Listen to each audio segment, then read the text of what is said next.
Shane Whaley, who founded the Spybrary podcast, coined a really funny saying, which he said when he reads Ian Fleming, he wants to be a spy, and when he reads John Le Carré, he wants to be a chartered accountant. Well, I guess you need to put down that Vesper and pull out your calculators as we head off into the world of John Le Carré.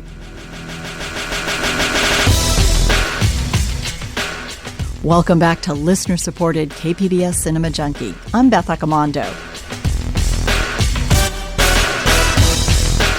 We leave the fantasy world of Ian Fleming's James Bond behind to delve into the grittier, more realistic world of John Le Carré's Spies of the Cold War and beyond. Both Fleming and Le Carré arrived on the literary scene in the 1950s, and they fed two different sides of the public's fascination with espionage. Fleming's 007 provided the escapism, and Le Carré lifted the veil on the real world of spying. But both men inspired a wealth of cinematic adaptations that will keep their legacies alive for generations to come.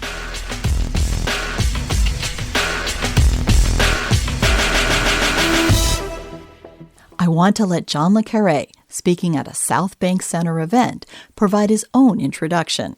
My literary cover name of John Le Carré and my fictional spy, Mr. George Smiley, were born on the same day in 1958, on the same first page of the same first novel, in a small back room on the third floor of Leconfield House in Curzon Street in London's West End, which in those days was the enormously secret headquarters of MI5.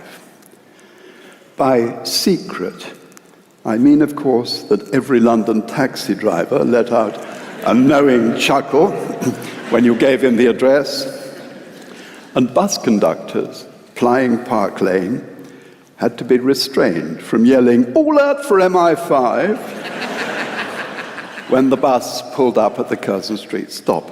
I hope that whets your appetite for a discussion of Le Carré's work and the film and television adaptations he inspired. I need to take one quick break, and then I'll be joined by my favorite secret cinema agents, Gary Dexter and Jeff Quest. And since we're about to enter the Cold War, I thought it would be fitting to head into the break with a cold turkey. So here's Sterling Anno with something that needs to stop.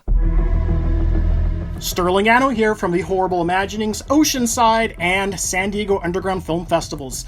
One thing I'm cold turkeying is Todd Phillips' Joker. Unapologetically, I feel baffled by this film in which I cut my finger on its high school edge. One film that I can't believe how overrated it is in today's society, masquerading of high cinema, of the Scorsese degree. That said, one thing this filmmaker has done that is a true gift by giving us Joker is turning on an entire generation of filmgoers onto Scorsese cinema without them even knowing it. I think that's fantastic, a great way to realize what you should be watching, actually. Even though technically, by seeing it, you just watched two great Scorsese films in one, in a downgraded fashion. So that is it. Thanks, Sterling. Get yourself a strong cup of coffee, or maybe a shot of whiskey, and settle down for a discussion of John Le Carré and the fascinating works he created exploring the real world of international intrigue. KPBS On Demand is supported by Illumina, a global leader in DNA sequencing, helping clinicians and researchers all over the world understand the genetics of disease to make personalized medicine a reality. From genetic testing to developing new vaccines to help protect people around the globe, Illumina DNA sequencing is impacting the future of healthcare. Discover more about the power of the genome by visiting illumina.com/KPBS. Welcome back. We're reconvening our group of spy aficionados to talk about a different kind of spy. Last time we discussed James Bond and the fantasy spy. Now we're going to turn to a more realistic look of the world of intelligence and counterintelligence, courtesy of author John Le Carré. Le Carré wasn't the first author to inspire films that tried to suggest what espionage was really like. In the 1930s, Alfred Hitchcock made spy films like The 39 Steps and The Lady Vanishes. Listen, everybody, there's a woman on this train, Miss Troy. Some of you must have seen her. They're hiding her somewhere. Do you hear? Why don't you do something before it's too late? Please. I know you think I'm crazy, but I'm not. For heaven's sake, stop this train! Leave me alone! Then, in the 1940s and 50s, there were adaptations of Graham Greene novels like Our Man in Havana. This is a top secret item. A map locating undercover activities. For each little pin here, there is one little spy. There, for example, our man in Jakarta. But the most unusual agent of them all was our man in Havana. A very likable chap in a most unlikely situation. Frankly, when they asked me to be their man in Havana, I had no idea of how a spy spies. But I had reasons for being willing to learn, and they were anxious to teach me.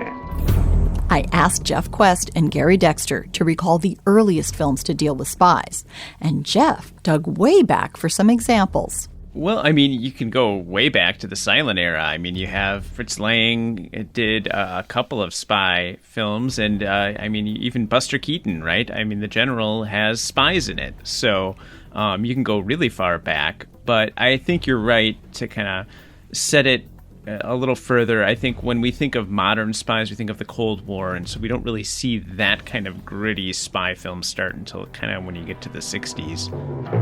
The book the world could not lay down now stands with the great motion pictures of all time.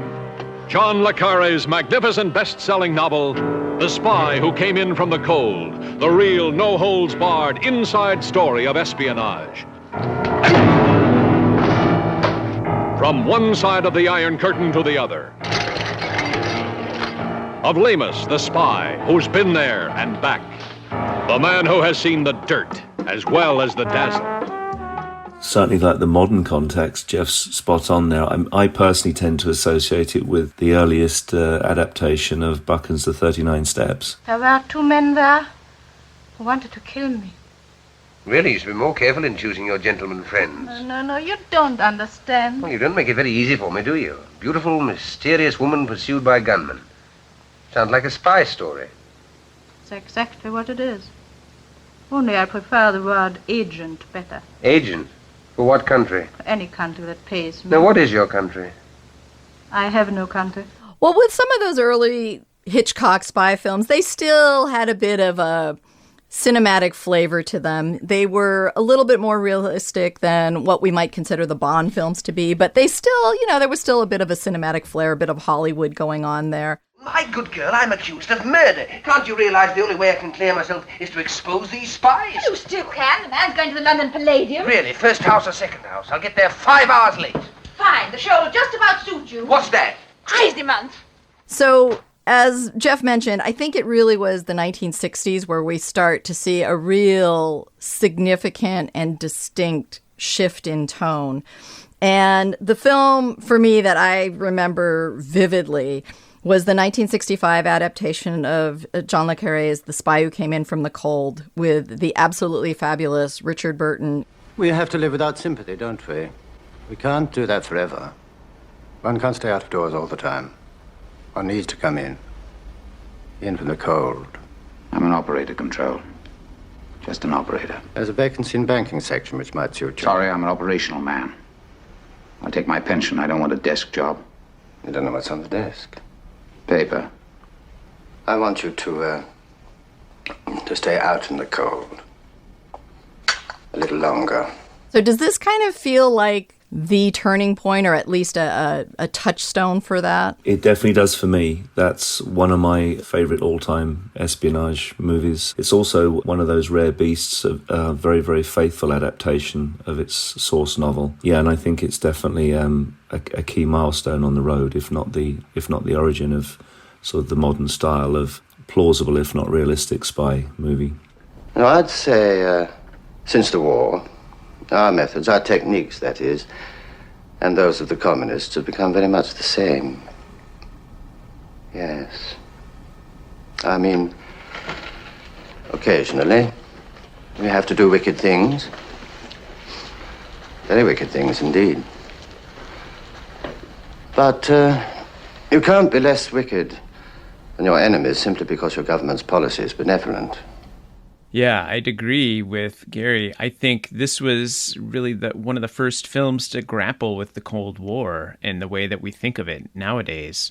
You know, although it was something that Hollywood was thinking about even earlier. Billy Wilder, right, did 1, 2, 3, which is a really fun movie, but it was filmed right when the Berlin Wall went up. And so they were like trying to figure out, how do we incorporate this into this movie that we're filming right now in Berlin? The western sector, under Allied protection, was peaceful, prosperous, and enjoyed all the blessings of democracy. You know, Hollywood was trying to, as it always does, how can we monetize whatever's happening in the real world, right? And at that time, people were scared, people were worried about what was going on in the world and starting to feel a little more jaded about the government, I think. And so I think you see some of that cynicism kind of start to leak into the movies that were released. Before we start talking about the film specifically, I just wanted you to talk a little bit about John Le Carré and also a little bit about Ian Fleming as authors and also as people who were involved in real-world espionage work and how they kind of translated their own personal experiences to literature and kind of made different choices about the kinds of literary work that they did. I owe a great deal to Fleming for one reason only, that Fleming produced, by writing that type of romanticized, heroic, amoral novel, he produced what you might call a counter-market, which I was able to satisfy. Well, I think when you look at the two authors, they are very different, and you can see that even in the way that they started in their career in espionage. John Le Carré was recruited as a college student to spy on his fellow students by MI5, and then he later went on to work for MI5 as an adult and then also MI6. So he had a real grounding in espionage. He was overseas in Germany, recruiting and running agents in all accounts and in very difficult circumstances. And contrast that with Ian Fleming, who during World War II was like the assistant to a spy master, and his thing was coming up with all sorts of crazy, bizarre plans to try and put one over on the Nazis. And I think when you look at that, you can really see the distinct difference between how their approach to spying was and why Le Carré is known for his more, gritty realism and Fleming is known for more fantastical espionage. The only thing I would add to that, because Jeff's done an excellent job of explaining the differences really, is one thing that I think informs their respective writing is that in Le Carré's case, his father was a notorious con man. He basically, Le Carré led a life that was sort of dictated by that where he'd find himself in situations where he was sent to private school and then his father couldn't afford to pay the school fees, and he was incarcerated as well, and that's reflected in a number of Le Carré's stories and background characters in his work. In contrast, of course, Fleming was a child of great privilege. He lost his father in the First War, but he was raised in a sort of very privileged context, and he, as we've probably noted before, he set out to write novels that gave the British public, who was still going through post-war rationing and a windswept and wet island, a view of the world beyond and luxuries and privilege and locations that many of them would never see in their lifetime, and certainly not until economical jet transport did the public at large be able to experience such a thing. So I think each of them and their writing is informed very much by that very different experience.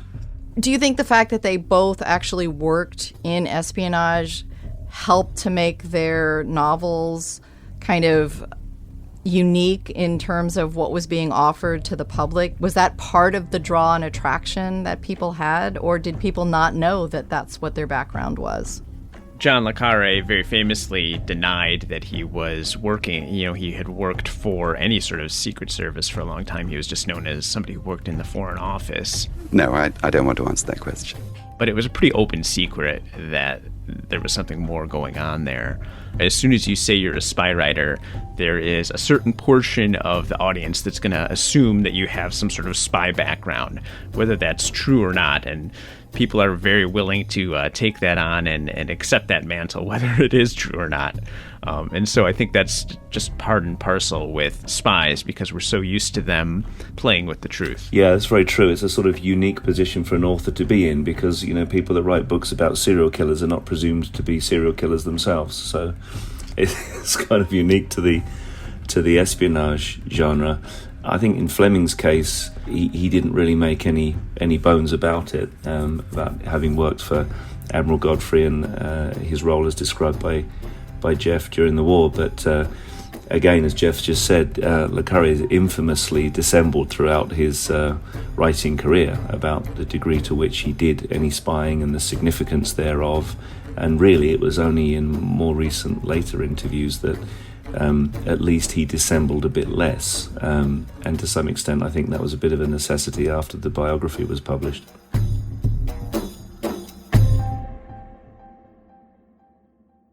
And what do you think it is about Le Carré that struck a nerve and made him popular, or brought his work to a level of popularity with the public? I mean, I would say it was the fact that you got the sense that he's telling you how it really works. What the hell do you think spies are? Moral philosophers measuring everything they do against the word of God or Karl Marx? They're not. They're just a bunch of seedy, squalid bastards like me. Little men, drunkards, queers, henpecked husbands, civil servants playing cowboys and Indians to brighten their rotten little lives. Do you think they sit like monks in a cell balancing right against wrong? Whether it was or not, and I think he took pains to say that it was fiction, what he wrote, especially The Spy Who Came In From the Cold, but it felt real in a way that movies hadn't figured out how to do yet. And I think that's what really was just the, thing that rocketed him into the stratosphere as far as popularity.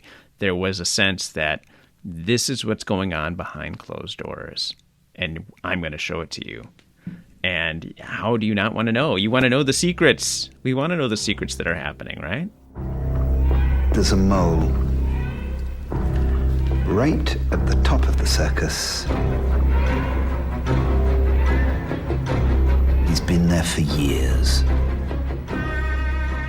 It was his style, really, that lent the sense of authenticity to it, and so much so that a lot of the vernacular that he coined for the purposes of writing books then penetrated the intelligence community for real. Most famously, the phrase mole, of course, tradecraft, and a number of others.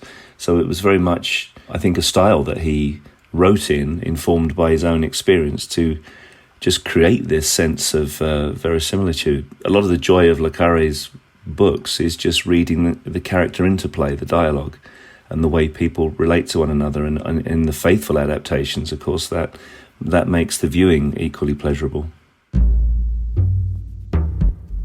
And what do you see as the things that really define his work that have translated to film well? I really enjoy, personally, espionage fiction set in the Cold War era, and particularly sort of the 50s through the 70s, because his perhaps most legendary works are in the sort of 60s through 70s. When you see these adaptations, I'm thinking particularly of the last adaptation with Gary Oldman of Tinker Tailor, the attention to detail of recreating that very sort of drab 70s environment, and middle-aged, very grey men with very weighty responsibilities, trying to hunt out a mole. A story, of course, inspired by the Philby treachery. Where did you get this? I didn't. Percy and his little cabal walked in with it. Look, control. Shut up. Style appalling. Patently a fabrication from beginning to end. Just could be the real thing. Well, if it's genuine, it's gold dust. But its topicality makes it suspect. Smiley is suspicious, Percy. Where did it come from? What's the access? A new secret source of mine. But how could he possibly have access? He has access to the most sensitive levels of policy making. I really enjoy that. I really like seeing how things were at that time and looking at the technology that people had to use then and the complete absence of cell phones. It's that for me is very engaging. Yeah, I was talking to a friend not that long ago, and they said all of Le Carré's books are really about betrayal in some way, shape, or manner, and I think that's really pretty true. There's just a certain amount of kind of cynicism that's in his work, and I think when you look at film, especially, you want to have characters that you're invested in. And why wouldn't you be invested in somebody who has had some sort of betrayal put upon them, right? Melodrama is the essence of good filmmaking, I think, to a certain extent. And so I think when you see that on screen, you're invested in the characters. You want to watch their stories and see how it works out. There's a rotten apple, Jim. And we have to find it. I know that it is one of 5 men. All I want from you is one code name. Well, and the other thing is, I think you look at Bond films have stayed relevant by continuing to update their take on the modern world. Because, Fleming wrote his last book, in the 60s, right? But Le Carré, his writing career went on so much longer than that. So you got to see him write about the spy world in modern times and shift as it went. And I think that's made him, and also made the films made of his books more relevant, more interesting, kept people coming back. It's not just because they're set in the Cold War. We've seen movies since then that are set now and speak to the issues and themes that we're dealing with.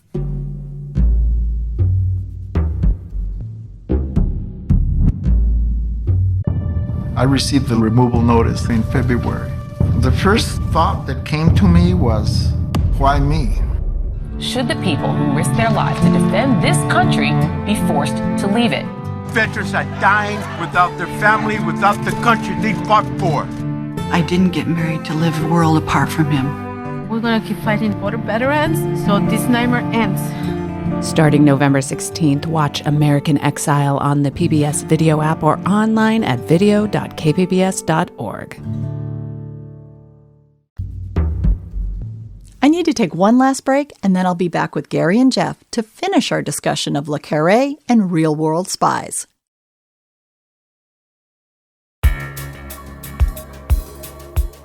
Welcome back. Let's pick up our discussion with Jeff addressing why the realism of Le Carré's stories hit a chord with audiences. As much as we love the escapism of movies, we also want to see some reality in those. And I think at that point in time, when everybody was so nervous about the Cold War, we wanted to see somebody who would tell us something that we anticipated was the reality, and not just the fantasy that we had of spies up until then. Look, your job and mine permit us to take human life.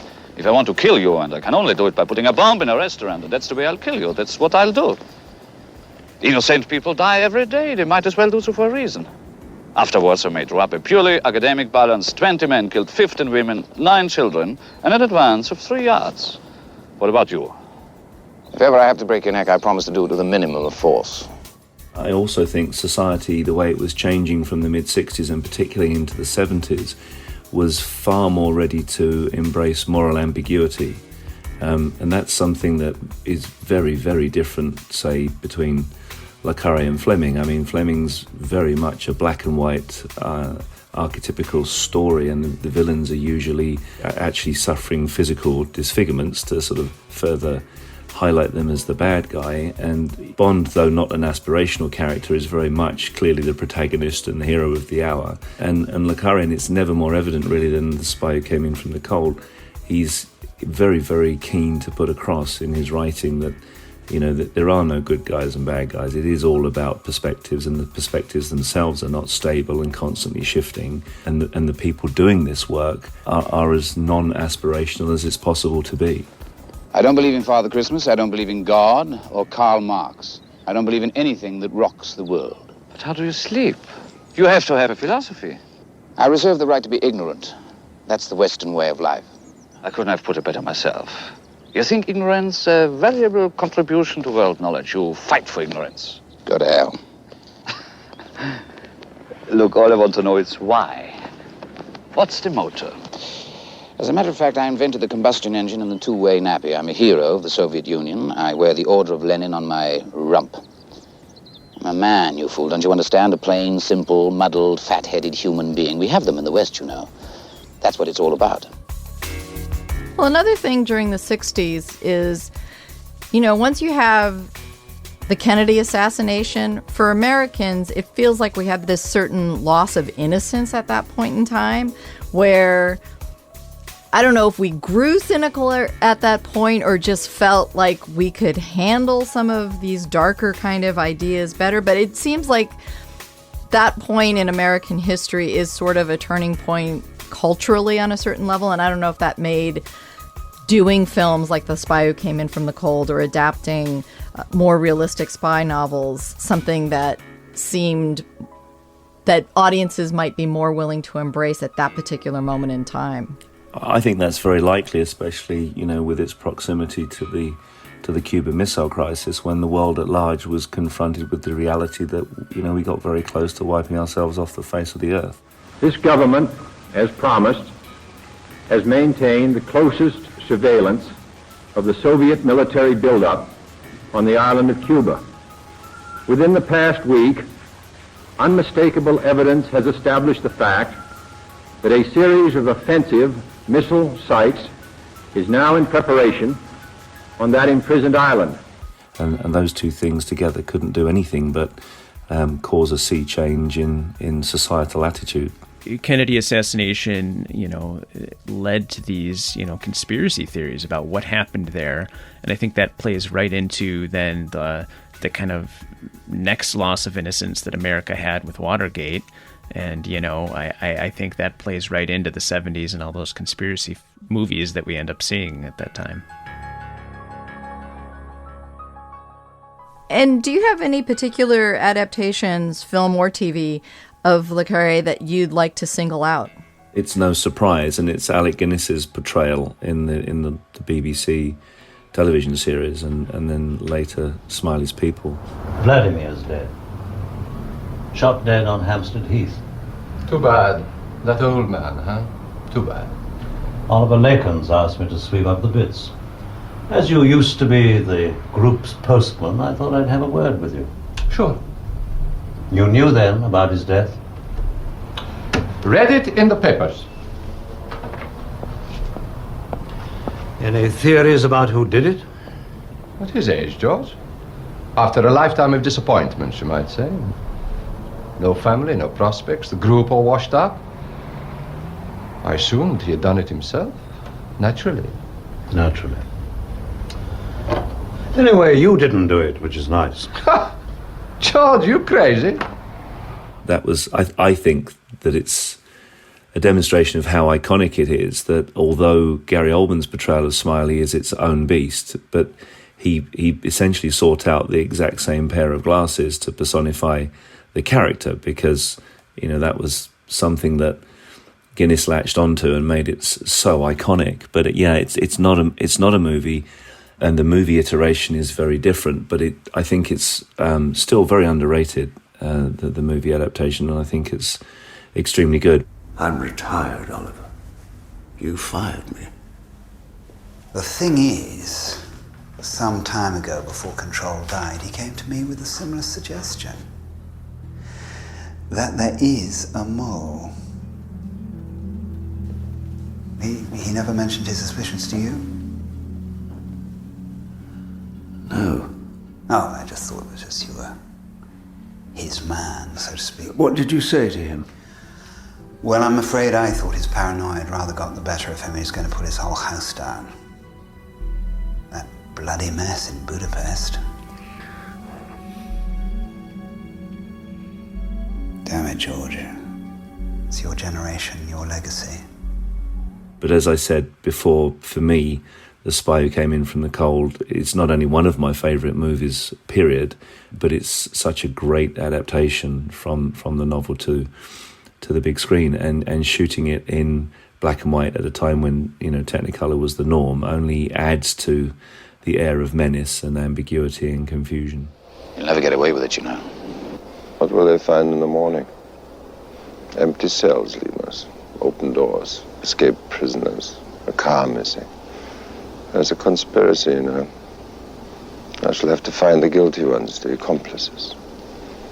You know where I shall find them? Amongst Fiedler's friends. Conspirators. Scum. Drive carefully. Goodbye, Lemurs. Yeah, I think The Spy Who Came In From the Cold is great, but I have to say my favorite Le Carré adaptation is probably The Constant Gardener. You've been cleared, by the way. Thought we'd get that bit of unpleasantness dealt with first. Cleared for what? Of what? Murder most foul. Seems you didn't hire contract killers in a den of vice after all. Deasy is satisfied it was a crime of passion by our dark medical horse. Just a question now of finding Bloom. Arnold Bloom is gay, Bernard. Gay men don't rape their women friends.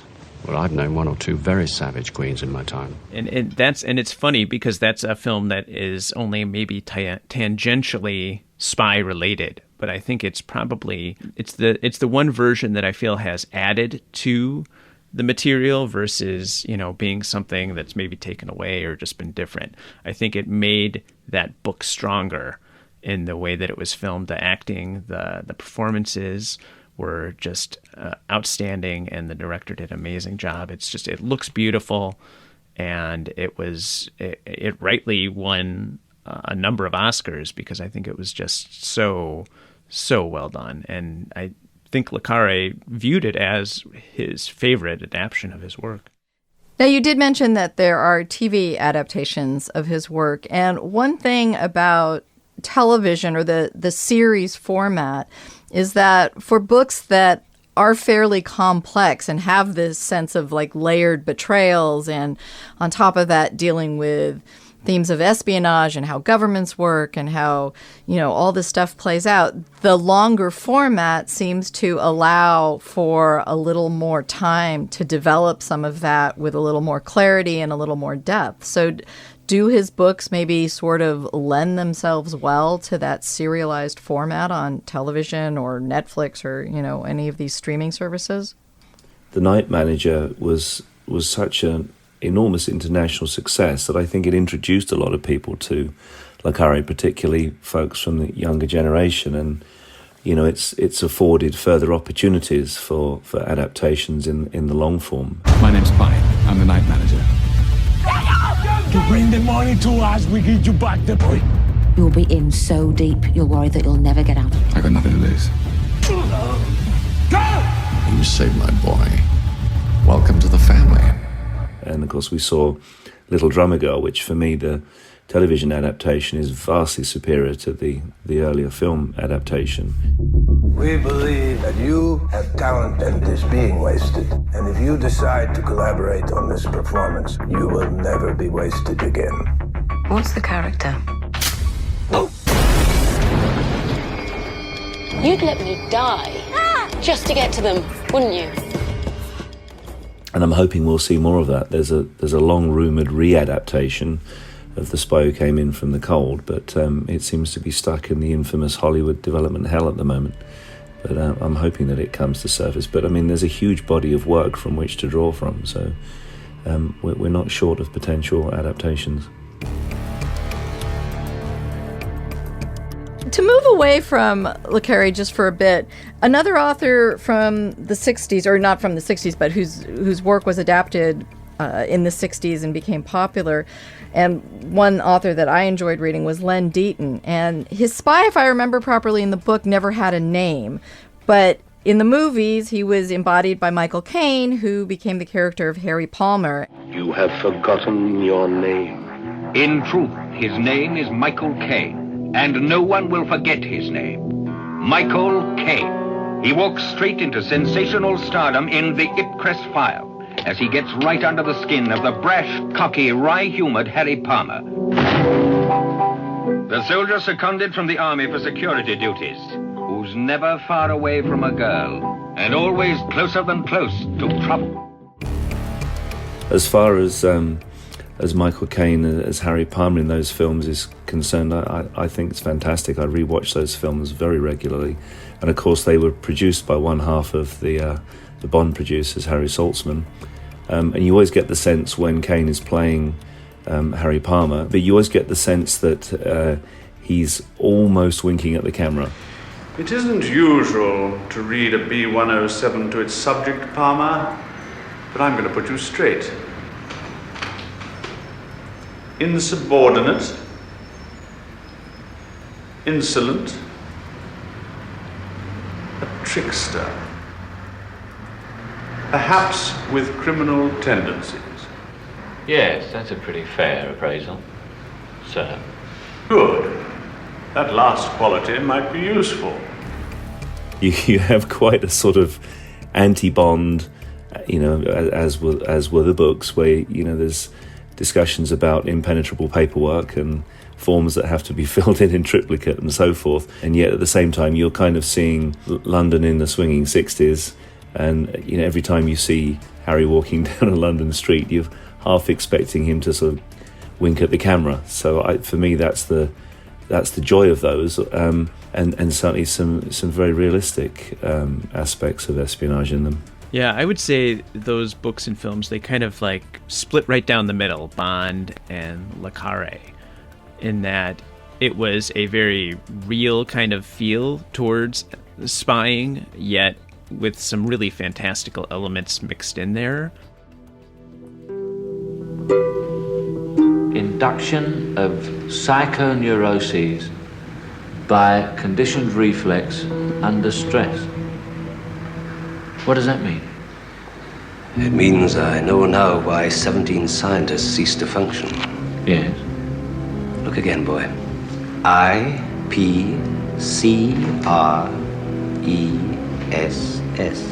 Ipcress. The Harry Palmer character is a very working class person, which is not something that you really have seen either in Le Carré or with Fleming, right? So he has this more grounded and more relatable kind of background, which I think was refreshing to see. We've been focusing a lot on the 60s, and as we move towards the 70s, one of the things I noticed is that there seems to be this greater sense of paranoia, and we have this genre of kind of like the paranoid thriller. And Jeff, you brought up the fact that we have repercussions from Watergate and that creating a whole different sensibility. What do you think about the films that are coming out around this time in the 70s? Films like The Conversation, Parallax View, 3 Days of the Condor. Condor is an amateur. It's lost, unpredictable. It could fool a professional. I work for the CIA. I am not a spy. I just read books. We have games. We play games. What if? 7 people killed. What are they kind of signaling that's different, and what do you find interesting about their depiction of espionage and that kind of world? Well, I would say, they lean into the fact that, who watches the watchers, right? Who's keeping an eye on them to make sure that what they're doing is not putting us in more danger than we would be otherwise. And it's interesting that a lot of those movies were made before the prime start of Watergate. The Conversation came out in 1972, which is right when that was all going on. This is a world of hidden mics and two-way mirrors, a world where nothing is private. Do you think we can do this? Later in the week. Do you think we can do this? Harry Cole is an expert, the best there is. Let me tell you something about Harry Cole. The best, bar none. I'll drink to that. Best what? The best bugger on the West Coast. What about me? He can bug anybody, anytime, anywhere. Nobody knows how you did it, though, Harry. But I think there was something in the national mood, either, from Vietnam and the way that was handled to just a growing sense that maybe we can't trust what the government's going to do. and it just came pouring out in this amazing run of films. 3 Days of the Condor is one of my favorite spy films in that it has a spy who loves to read books, and that's his job. So, how can I not love that? What does operations care about a bunch of goddamn books? A book in Dutch. A book out of Venezuela. Mystery stories in Arabic. Wait, what the hell is so important about oil fields? This whole damn thing was about oil. The fact is, they made it exciting, an exciting film experience as well. So my hat's off to them as well.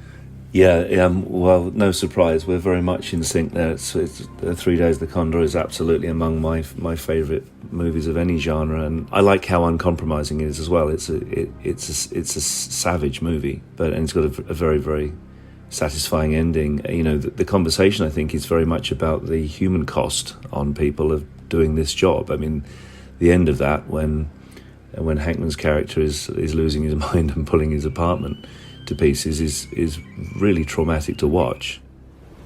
Hello. We know that you know, Mr. Cole. For your own sake, don't get involved any further. We'll be listening to you. You have to ask yourself, what is the human cost of doing this kind of work for protracted periods of time? And I think The Parallax View is one of the earlier examples of an espionage movie essentially about sort of corporate malfeasance and investigative journalism. We're in the business of reporting the news, not creating it. Joe, we went through all this 6 years ago. When I agreed to take you back in January, I made 2 suggestions. One was about your drinking. Well, you seem to have licked that. The other was that you curb your talent for creative irresponsibility. You can start working on that right now. You're really tired, aren't you? As with so many movies in the 70s, it has a really uncompromising ending, and you kind of have to be in the right headspace to rewatch that film. But I think all of these movies have come about, as we were saying, because of the back end of, to what Jeff said, the beginning of Watergate, really. But it was that moment in history where post-Kennedy's assassination, in fact, post both Kennedy's assassinations, and then Watergate, people have really, really had their faith in government shaken. And, you see that reflected in art. And it's interesting that, the modern day popularity and resurgence of spy movies, and I think it's for the exact same reason.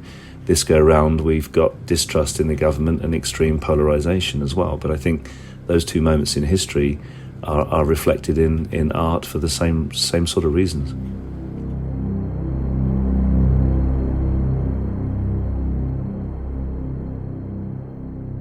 What are some of the spy films based on real-life spies that stand out for you?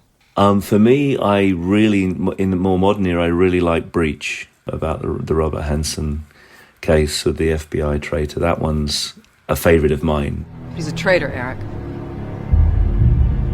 Started spying for the Russians, we think, in 1985. He's given them military secrets, intelligence secrets.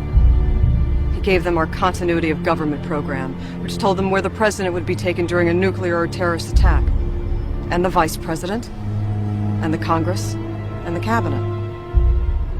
The damage he's done to the U.S. government is in the billions. But that's just the money part. He's also given up lives. Yeah, I've read the real-life account of that, Grey Day, and it does a very, very good job of representing the key elements. I mean, like any movie, but certainly any espionage movie, whether it's fiction or fact-based, they necessarily truncate the events because, you can't sit in a movie theatre all day, at least not for one single movie. But I really like that one. And though not a movie, I would be remiss if I didn't mention the TV series The Assets, which is about the Aldrich Ames case and the 2 women that, in the face of institutional ambivalence, pursued it to the end and brought him to justice. We've lost more assets in the last 3 months than at any other time in our history. The whole thing was a setup. The asset would have seen them, hiding, waiting. Whatever it is, we're getting hammered. They're destroying our eyes inside the Soviet Union. They have an end to the agency, Art. They've cracked us. Yeah, Gary stole my answer. I think Breach, with the hunt for that FBI mole, Robert Hansen, who is played just wonderfully by Chris Cooper. You know what's going on behind that door? No, sir. Analysts looking for a spy inside the intelligence community. Highest clearance. But there aren't any CIA officers in there. You know why? Because it's a CIA officer we're trying to build a case against. Now, could the mole be someone from the Bureau and not the CIA? Of course. Are we actively pursuing that possibility? Of course not. Because we're the Bureau. And the Bureau knows all.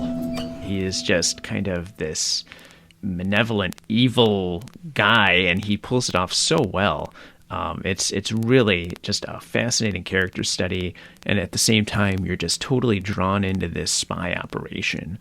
You can't wait to see what happens. I also enjoyed The Falcon and the Snowman. I think it was mostly based on the performances of Timothy Hutton and Sean Penn. I think you were very pulled into just the personal stories on those. Give me it. What? The camera. What's wrong? You crazy? Government secrets of the Soviet Union? She didn't I don't believe care me. if she didn't believe me. Now, you give me the camera. All right, it's $189 plus tax. I think we should split it. What's this? Nothing, just some Coke. Hey, when did this start? What, it's just Coke. Oh, really? Don't lie to me now. When did this start? What do you mean? Don't lie! It's heroin! I don't even shoot it up. I just snort it, okay? How much? Maybe a couple of $100 a week. So what? And just to return to Le Carré, what are some of the more recent or upcoming adaptations that you have particularly liked or are excited about? I'm going to leave our mutual modern era favourite author to Jeff to talk about, but what I will say, there's an upcoming readaptation again on television of the Ipcress File, and I know that when they made the movie adaptation, they couldn't deal with the part of it that takes place during the nuclear bomb test on the island for budgetary constrictions. I know that the script was rewritten as a result of that, and I don't know if it's going to be brought into the forthcoming adaptation, but I hope so. I'm really looking forward to seeing that. That's a big thing for me, and I think we'll be getting that sometime this fall. Yeah, I would say when it comes to John Le Carré adaptions, the most recent one that I really enjoyed was A Most Wanted Man with Philip Seymour Hoffman's, if not his final, and one of his final performances. Our sources don't come to us. We find them. We become their friends, their brothers, their fathers, their lovers, if we have to. When they're ours, and only then, we direct them at bigger targets. It takes a minnow to catch a barracuda to catch a shark. I don't fish, Herr Bachmann. It's a metaphor, Erhard. Just a metaphor. We take our time, we watch, we wait. We see what Allah provides. This time Allah has provided Isa Kopov and his ill-gotten millions. It managed to make you mad and appreciate, the work that spies do at the same time. I think it just was really a great adaptation, and it also talked about kind of the world that we're living in right now in a way that I thought was very, very interesting and made you think, which I think the best of his books and movies do that. They stay with you after and you keep thinking about them. And I think that one especially did that for me. Yeah, that's a powerful film. And the one I like is not liked by many, which is not unusual for me, but it's Our Kind of Traitor. I'm like Misha. I'm a threat to the prince. I'm a threat to Kremlin. I know where the money comes from. They will kill me.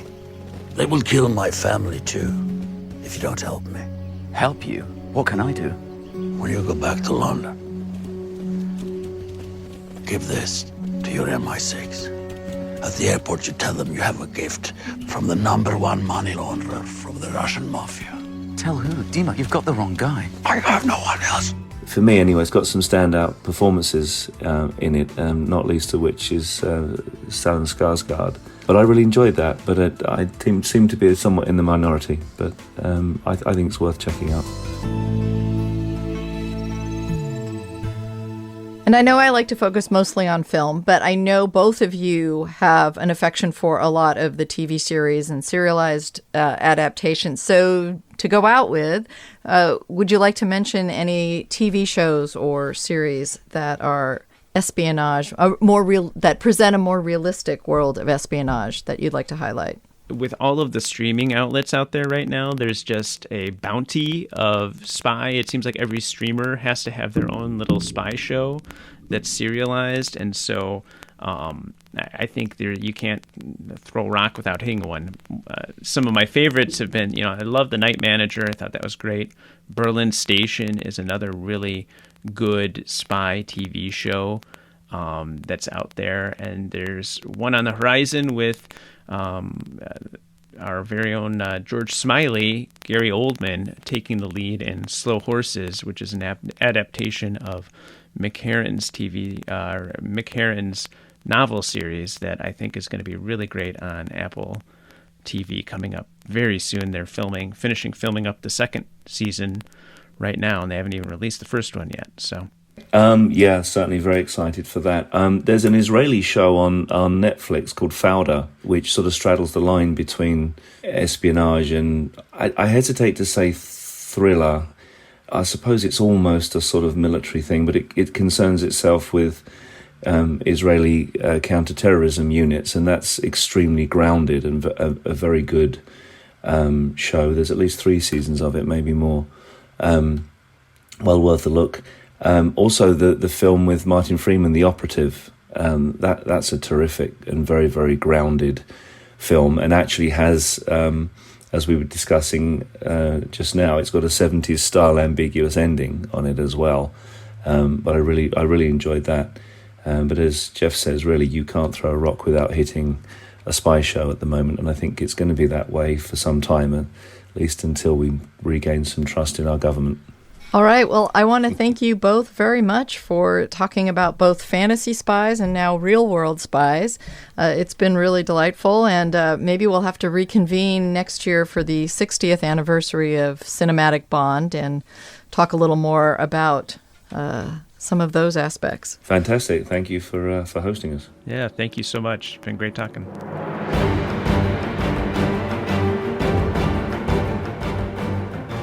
That wraps up the final spy edition of KPBS listener-supported Cinema Junkie.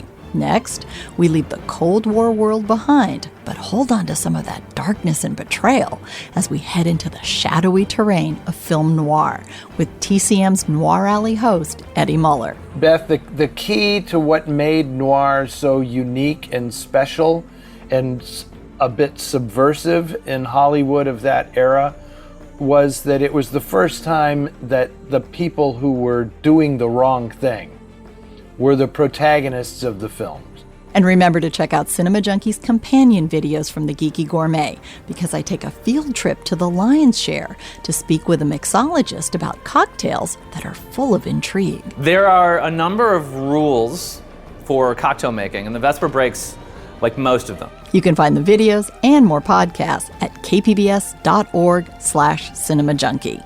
And now I'd like to acknowledge the talented mix of people who make Cinema Junkie happen.